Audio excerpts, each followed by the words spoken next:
Hi friends, history के इस session में फिर से आपका स्वागत है। आज हम बात करने वाले हैं हिस्ट्री के नए सेट जो कि 50 क्वेश्चन का आज फिर 50 क्वेश्चन का आज नया सेट है।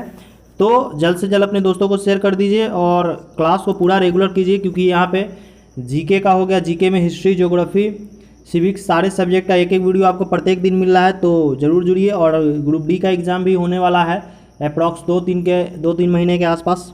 तो मान के चलिए उसी अनुसार से लेके हम तैयारी में जुट चुके हैं सारे लोग।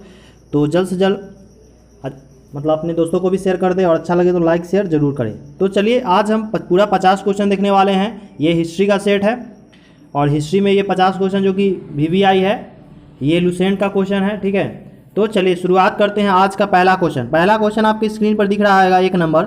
भारत की प्रथम महिला शासिका कौन थी? ये तो क्वेश्चन जानते हुए है, क्योंकि अगर हिस्ट्री की तैयारी करते हैं, जीके की पढ़ते हैं, तो ये जीके का पहला क्वेश्चन है जो कि बहुत बढ़िया है और सबसे पहले सब याद रखता है। पहला ऑप्शन है चांद बीबी, दूसरा रजिया सुल्तान और तीसरा नूरजहां, 4 है मुमताज महल। तो याद रखेंगे इसका आंसर क्या हो जाएगा। प्रथम भारत की महिला शासक थी जो कि रजिया सुल्तान थी। ठीक है, चलिए 2 नंबर क्वेश्चन है। 2 नंबर क्वेश्चन क्या कर रहा है आपके स्क्रीन पर। शिवाजी की राजधानी कौन सी थी? शिवाजी की राजधानी कौन सी थी वो बताना है। रायगढ़, पुणे, पुरंदर या करवार। तो आपको बताना है शिवाजी की रायगढ़ मतलब राजधानी कहाँ थी। तो आपको बता दें शिवाजी की राजधानी जो थी रायगढ़ थी, यानी 2 का आंसर हो जाएगा। आप लास्ट में कमेंट करके हमें ये भी बताएं कि आपका 50 में कितना क्वेश्चन सही हुआ है, तो हमें अच्छा लगेगा कि आप चलिए जुड़े हुए हैं। चलिए 3 नंबर क्वेश्चन है। तैमूर ने किस सुल्तान के शासनकाल में भारत पर आक्रमण किया था? तैमूर जो था वो किस सुल्तान के शासनकाल में भारत पर आक्रमण किया था? उस टाइम भारत के मतलब शासक कौन थे? इल्तुतमिश थे, मोहम्मद बिन तुगलक थे, नासिरुद्दीन मोहम्मद थे या फिरोज तुगलक थे? तो इसका आंसर क्या हो जाएगा? इसका आंसर हो जाएगा नसरुद्दीन मोहम्मद थे। क्या कौन थे? नसरुद्दीन मोहम्मद थे। ठीक है, चलिए अब 4 नंबर क्वेश्चन देखते हैं। 4 नंबर क्वेश्चन क्या कर रहा है। अमीर खुसरो किस सुल्तान का दरबारी कवि था? अमीर खुसरो जो था वो किस सुल्तान का दरबारी कवि था वो बताना है। 4 का पहला ऑप्शन फिरोज तुगलक, उसके बाद सिकंदर लोदी, अलाउद्दीन खिलजी और डी है बलबन। तो याद रखेंगे अमीर खुसरो जो था वो अलाउद्दीन का दरबारी कवि था, यानी इसका आंसर क्या हो जाएगा? अलाउद्दीन। ठीक है, आंसर सी हो जाएगा। चलिए अगला प्रश्न देखें 5 नंबर। नादिर शाह ने किसके शासनकाल में भारत पर आक्रमण किया था? नादिर शाह ने किसके शासनकाल में भारत पर आक्रमण किया था? तो अहमद शाह, मोहम्मद शाह, शाह आलम या बहादुर शाह। ठीक है, तो याद रखेंगे नादिर शाह जो है वो मोहम्मद शाह के शासनकाल में भारत पर आक्रमण किया था, यानी इसका आंसर क्या हो जाएगा? मोहम्मद शाह। ठीक है, चलिए आगे बात करते हैं 6 नंबर क्वेश्चन की। 6 नंबर क्वेश्चन क्या कर रहा है। प्रांतीय स्वायत्तता किस एक्ट के द्वारा स्थापित की गई थी? प्रांतीय स्वायत्तता किस एक्ट के द्वारा स्थापित की थी? ये क्वेश्चन यानी 1935 एक्ट, मार्लो मिंटो सुधार, मांगटेग्यू चेम्सफोर्ड सुधार, साइमन कमीशन रिपोर्ट। याद रखेंगे ये 1935 से रिलेटेड हम आपको 3 दिन से क्लास करा रहे हैं, क्योंकि देखिए 1935 का एक्ट ऐसा है, इसमें बहुत सारे काम किए गए थे और इसमें बहुत सारे नियम को बदलाव किया गया था। तो 1935 का अगर एक्ट पढ़ लेंगे तो इससे कम से कम आपको 15 से 20 क्वेश्चन क्लियर हो जाएगा, जिससे आप एक क्वेश्चन आ भी सकता है। ठीक है, तो याद रखेंगे प्रांतीय स्वायत्तता जो है 1935 का एक्ट के तहत स्थापित की गई थी। ठीक है, चलिए 7 नंबर क्वेश्चन देखते हैं। 7 नंबर क्वेश्चन क्या कर रहा है। थानेश्वर के वर्धन वंश की स्थापना निम्नलिखित में से किसने किया था? कह रहा है कि थानेश्वर का जो वर्धन वंश जो था उसकी स्थापना किसने किया था? राजवर्धन, हर्षवर्धन, प्रभाकर वर्धन या बलवर्धन? याद रखेंगे तो थानेश्वर के वर्धन वंश के संस्थापक कौन थे? प्रभाकर वर्धन, यानी इसका आंसर क्या हो जाएगा? इसका आंसर सी हो जाएगा। ठीक है, चलिए अब 8 नंबर क्वेश्चन देखेंगे। 8 नंबर क्वेश्चन क्या करा है आपके स्क्रीन पे है। निम्नलिखित में से किस मुस्लिम शासक ने मूल्य नियंत्रण व्यवस्था लगाई थी? मूल्य नियंत्रण। ठीक है, अलाउद्दीन खिलजी, बलबन, इल्तुतमिश या मोहम्मद तुगलक? ठीक है, तो याद रखेंगे मूल्य नियंत्रण प्रणाली जो विकसित किया था वो अलाउद्दीन खिलजी था। कौन था? अलाउद्दीन खिलजी। इसका आंसर क्या हो जाएगा? ए हो जाएगा। अब बात करेंगे अगला प्रश्न के 9 नंबर प्रश्न। मुस्लिम लीग की स्थापना के समय भारत के वायसराय कौन थे? मुस्लिम लीग की स्थापना के समय भारत के वायसराय कौन थे? ये क्वेश्चन पूछा गया है। आपके ऑप्शन है लॉर्ड कर्जन, लॉर्ड मिंटो द्वितीय, लॉर्ड चेम्सफोर्ड या लॉर्ड हार्डिंग? तो याद रखेंगे इसका आंसर क्या हो जाएगा? लॉर्ड मिंटो द्वितीय। भारत का वायसराय जब मुस्लिम लीग स्थापना हुआ था तो कौन थे? लॉर्ड मिंटो द्वितीय थे। ठीक है, अब हम बात करेंगे 10 नंबर क्वेश्चन। 10 नंबर क्वेश्चन क्या कर रहा है। शिवाजी के उत्तराधिकारी कौन था? शिवाजी का उत्तराधिकारी कौन था वो क्वेश्चन है। तो याद रखेंगे शिवाजी का ऑप्शन में है शिवाजी द्वितीय या राजा राम या श्री संभाजी या साहू जी। तो याद रखेंगे इसका आंसर क्या हो जाएगा? इसका आंसर हो जाएगा संभाजी। ठीक है, शिवाजी का जो उत्तराधिकारी कौन था? संभाजी था। ठीक है, अब हम बात करेंगे 11 नंबर प्रश्न की। 11 नंबर आपकी स्क्रीन पर दिख रहा है, निम्नलिखित में से किस योजना के अंतर्गत भारत का विभाजन हुआ था? याद रखेंगे भारत का विभाजन जो हुआ था वो लास्ट गवर्नर जनरल कौन थे उस टाइम, जो कि 1947-48 के टाइम, तो वो थे माउंटबेटन। याद रखेंगे भारत का विभाजन जो हुआ है माउंटबेटन योजना के तहत हुआ था। ठीक है, चलिए अगला क्वेश्चन देखेंगे। अगला क्वेश्चन जो कि हमारे स्क्रीन पे है 12 नंबर क्वेश्चन। 12 नंबर क्वेश्चन क्या कर रहा है? स्वतंत्रता प्राप्ति के समय भारतीय राष्ट्रीय कांग्रेस के अध्यक्ष कौन थे? स्वतंत्रता यानी जिस समय भारत की आज़ादी हुआ, ठीक है, उस समय मतलब भारतीय राष्ट्रीय कांग्रेस के अध्यक्ष कौन थे? पट्टाभी सीतारामैया, डॉक्टर राजेंद्र प्रसाद, जेबी कृपलानी और मौलाना अब्दुल कलाम आज़ाद। तो याद रखेंगे इसका आंसर क्या हो जाएगा? जेबी कृपलानी। जेबी कृपलानी जो थे राष्ट्रीय कांग्रेस के अध्यक्ष थे उस टाइम। ठीक है, जिस टाइम भारत आज़ाद हुआ था। अब बात करेंगे 13 नंबर क्वेश्चन। 13 नंबर क्वेश्चन क्या कर रहा है? धार्मिक साहित्य में शिव का प्रारंभिक रूप क्या है? शिव यानी शंकर जो है, शिव का प्रारंभिक रूप क्या है? योगी का, रुद्र का, पशुपति का या माहेश्वर का? तो याद रखेंगे इसमें जो आंसर दिया गया है वो पशुपति का है, यानी शिव का प्रारंभिक स्वरूप क्या है? पशुपति का है। आंसर सी हो जाएगा। ठीक है, अब बात करेंगे 14 नंबर क्वेश्चन। रानी दुर्गावती का संबंध निम्नलिखित में से किस राजघराने से है? रानी दुर्गावती जो था उसका संबंध किस राजघराने से है? इसका आंसर ऑप्शन देख लेते हैं, छिंदवाड़ा, मांडाला, बालाघाट या बैतूल। ठीक है, तो इसका आंसर क्या हो जाएगा? छिंदवाड़ा, यानी रानी दुर्गावती का संबंध कहाँ से है? छिंदवाड़ा से है। ठीक है, अब हम बात करेंगे next 15 number question. 15 number question आपकी स्क्रीन पर है। सरदार वल्लभ भाई पटेल के नेतृत्व में बरदौली आंदोलन कब हुआ? बरदौली सत्याग्रह जो है वो कब शुरू किया गया था वो आपको बताना है। तो याद रखेंगे बरदौली सत्याग्रह 1942 में हुआ था, या 1930 में, या 1919 में, या 1928 में।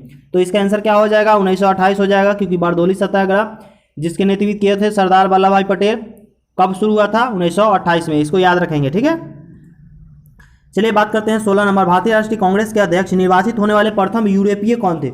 मतलब कह रहा है राष्ट्रीय कांग्रेस, भारतीय राष्ट्रीय कांग्रेस के अध्यक्ष निर्वाचित में प्रथम यूरोपियन व्यक्ति पूछ रहा है।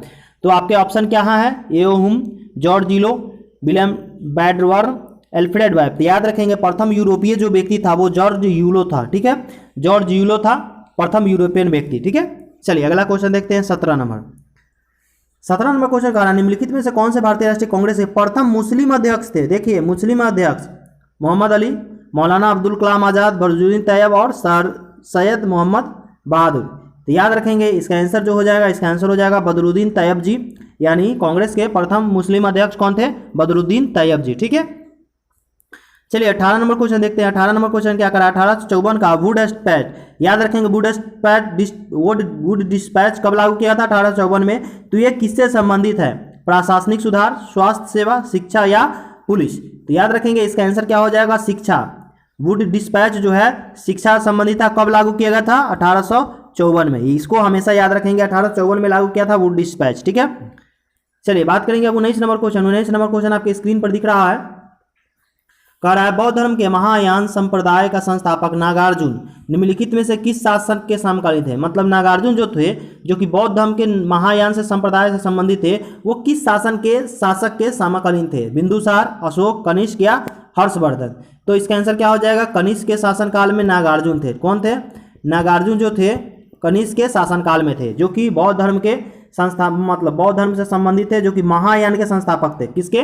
बौद्ध धर्म दो धर्म में बंट गया, महायान और महायान। ठीक है, तो वो महायान के संस्थापक कौन थे? नागार्जुन थे। चलिए अब अगला प्रश्न देखते हैं। अगला प्रश्न आपके स्क्रीन पर है 20 नंबर क्वेश्चन। निम्नलिखित में से किस गवर्नर जनरल पर ब्रिटिश संसद द्वारा महाभियोग चलाया गया था? कह रहा है कि किस गवर्नर जनरल पर ब्रिटिश संसद द्वारा महाभियोग की प्रक्रिया मतलब शुरू किया गया था? Warren Hastings, Lord Cornwallis, Lord Hastings या वेलेस्ली? तो इसका आंसर क्या हो जाएगा? वारेन हेस्टिंगस हो जाएगा, यानी इसका आंसर क्या हो जाएगा? Warren Hastings. ऑप्शन ए सही है। चलिए अगला प्रश्न देखते हैं। अगला प्रश्न क्या है? 21 नंबर क्वेश्चन कह रहा है सिखों को एक सैनिक और लड़ाकू समुदाय में परिवर्तन करने का श्रेय किसे जाता है? सिखों को एक सैनिक और लड़ाकू समुदाय में परिवर्तित करने का श्रेय किसे जाता है वो बताना है। तो ये है गुरु हरगोविंद, गुरु गोविंद सिंह, गुरु अर्जुन देव और गुरु तेग बहादुर। तो इसका आंसर क्या हो जाएगा? गुरु हरगोविंद। हरगोविंद ने ही एक सैनिक और मतलब लड़ाकू समुदाय यानी युद्ध करने में सैनिक की आवश्यकता होती है, लड़ाकू यानी लड़ने के लिए एक सेना तैयार किया था। कौन? गुरु हरगोविंद ने। ठीक है, चलिए अगला प्रश्न देखते हैं 22 नंबर। 22 नंबर का निम्नलिखित में से किसने उपनिषद का फारसी में अनुवाद कराया था? किसने उपनिषद का फारसी में अनुवाद कराया था? तो आपके ऑप्शन है खुसरो, शाहजहां, दारा शिकोह और मुराद बख्श। तो इसका आंसर क्या हो जाएगा, दारा शिकोह जो था वो उपनिषद को फारसी में अनुवाद करवाया था। कौन था, दारा शिकोह। ठीक है, चलिए अगला प्रश्न देखते हैं 23 नंबर। 23 नंबर कह रहा है चित्तौड़ का कीर्ति स्तंभ किसके द्वारा निर्मित करवाया गया था। चित्तौड़ का कीर्ति स्तंभ जो है किसके द्वारा निर्मित करवाया था, मतलब बनवाया गया था। तो याद रखेंगे चित्तौड़ का जो कीर्ति स्तंभ है, ऑप्शन राणा कुंभा, राणा संगा, राणा मालदेव और उपयुक्त में से किसी में भी नहीं। तो कीर्ति स्तंभ का जो निर्माण कराया था वो कौन था, राणा कुंभा, यानी आपका ऑप्शन ए हो जाएगा सही। ठीक है, राणा कुंभा। चलिए अगला प्रश्न देखते हैं 24 नंबर। 24 नंबर क्या कह रहा है, पुरंदर की संधि जो कि कब हुआ था, 1665 में। याद रखेंगे छत्रपति शिवाजी और किसके बीच, शिवाजी और किसके बीच हुआ था पुरंदर की संधि, राजा मान सिंह, राजा जयसिंह, सयाख्त खां या मुर्शिद कुली खां। तो याद रखेंगे इसका आंसर क्या हो जाएगा, राजा जयसिंह के बीच हुआ था। पुरंदर की संधि जो हुआ था राजा जयसिंह के विरुद्ध हुआ था और शिवाजी और जयसिंह के कब हुआ था, 1665 में। इसको याद रखेंगे। चलिए बात करते हैं 25 नंबर क्वेश्चन। 25 नंबर क्वेश्चन कह रहा है किस वायसराय के शासनकाल में दिल्ली दरबार की महारानी विक्टोरिया को कैसर ए हिंद की उपाधि से सम्मानित किया गया था। तो उस समय मतलब कौन सा वायसराय था जो कि भारत में वायसराय कौन था, तो lord Curzon, lord Ripon, lord Lytton या लॉर्ड लिन लिथगो। तो याद रखेंगे इसका आंसर जो हो जाएगा, इसका आंसर सी हो जाएगा, लॉर्ड लिटन था। कौन था, लॉर्ड लिटन।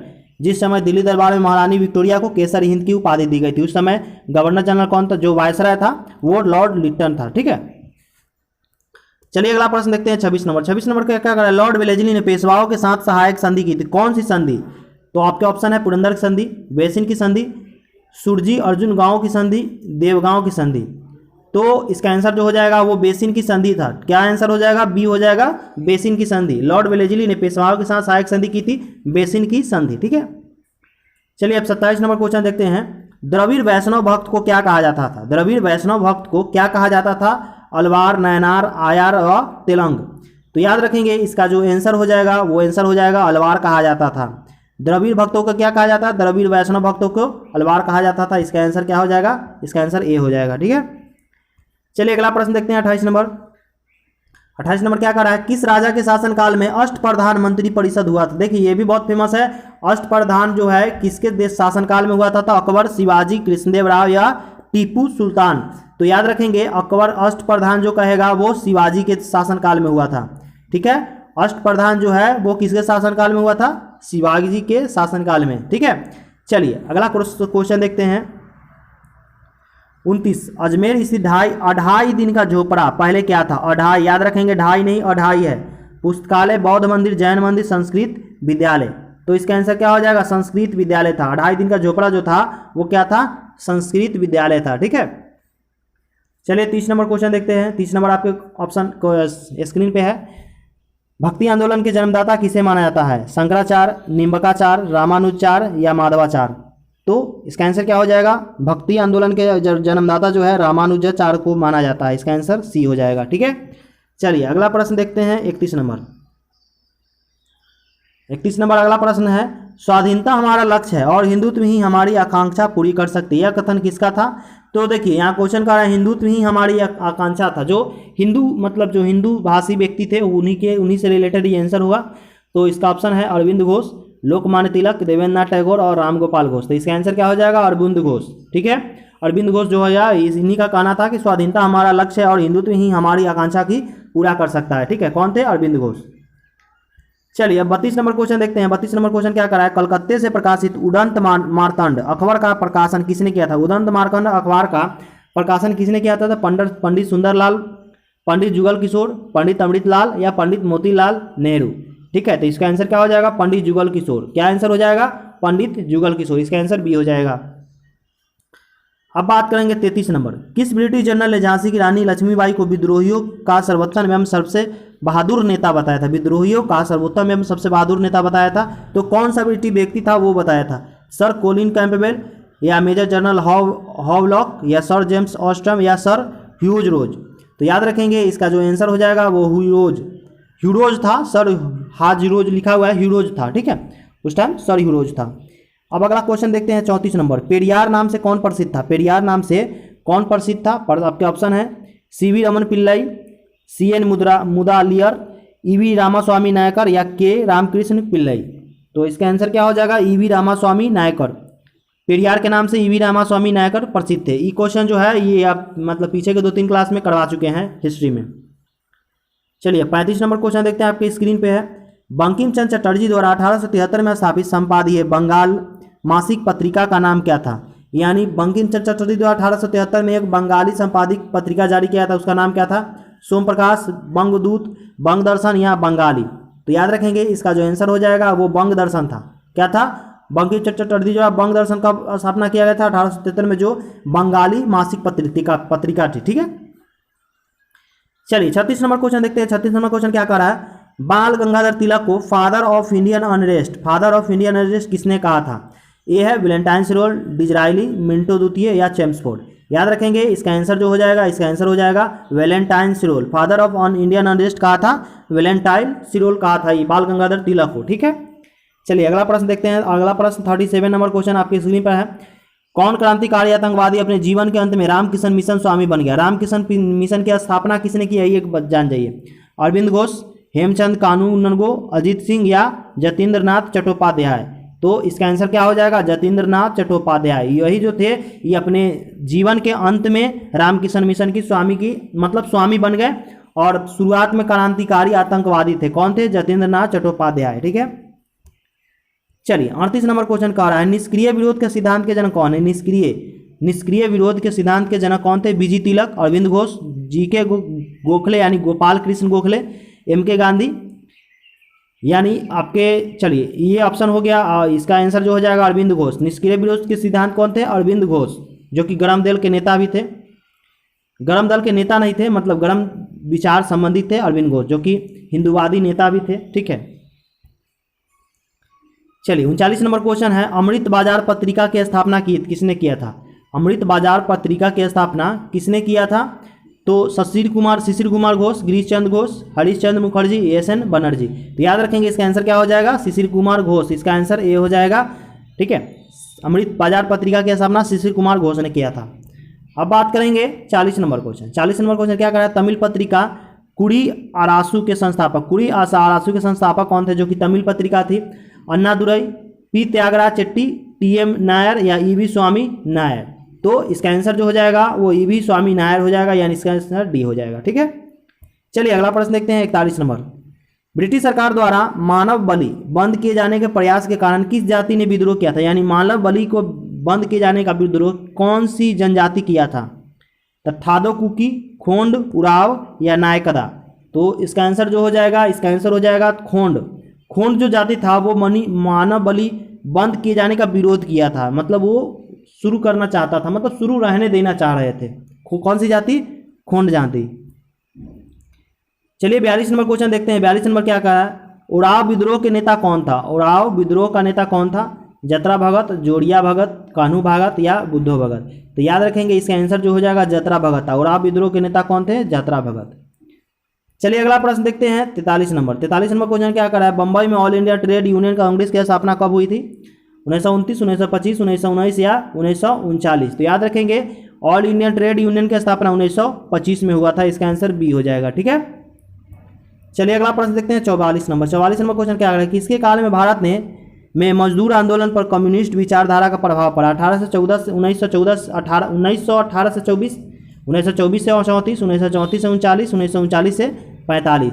तो मजदूर आंदोलन पर कम्युनिस्ट विचारधारा कब पड़ा था ये बताना है। तो 1924 से 34 के अंतराल के बीच में चला था। ठीक है, 24 से 34 से याद रखेंगे। 45 नंबर क्वेश्चन क्या कर रहा है? उपनिषद जिन्हें वेदांता के नाम से जाना जाता है की संख्या कितनी है? यानी उपनिषद की संख्या कितना है ये बताना है। 96, 105, 108 और 112? तो याद रखेंगे उपनिषद की संख्या 105 है। कितना है? 105, यानी इसका आंसर बी हो जाएगा। ठीक है, अगला प्रश्न देखते हैं 46 नंबर। मौर्य वंश का अंतिम शासक कौन था? सतघनवा, बृहदर्थ, संपत्ति या सालीशुकी? ठीक है, यानी इसका आंसर क्या हो जाएगा? बृहदर्थ। मौर्य वंश का अंतिम शासक बृहदर्थ था। ठीक है, बृहदर्थ। चलिए 47 देखते हैं। कलहन की रजत रंगनी में वर्णन है किसका? कलहन एक पुस्तक लिखा था जो कि उसका नाम था क्या? रजत रंगनी। रजत रंगनी में किस चीज़ का वर्णन था वो बताना है। मध्यकालीन भारत में हिंदू मुस्लिम एकता का, कश्मीर के राजाओं का इतिहास का, शिवाजी के विजय तथा उसके गुण का वर्णन का, पंजाब की संस्कृति था। तो इसका आंसर क्या हो जाएगा, इसका आंसर जो हो जाएगा बी हो जाएगा, यानी कश्मीर के राजाओं का इतिहास का वर्णन था रजत रजनी में। चलिए अब 48 नंबर क्वेश्चन देखते हैं। 48 नंबर क्वेश्चन क्या करा है, संथालों के प्रसिद्ध विद्रोह का नेतृत्व किसने किया था? रूप सिंह एवं जोड़िया भगत, बिरसा मुंडा, सिद्धू एवं कान्हा और जाना भगत।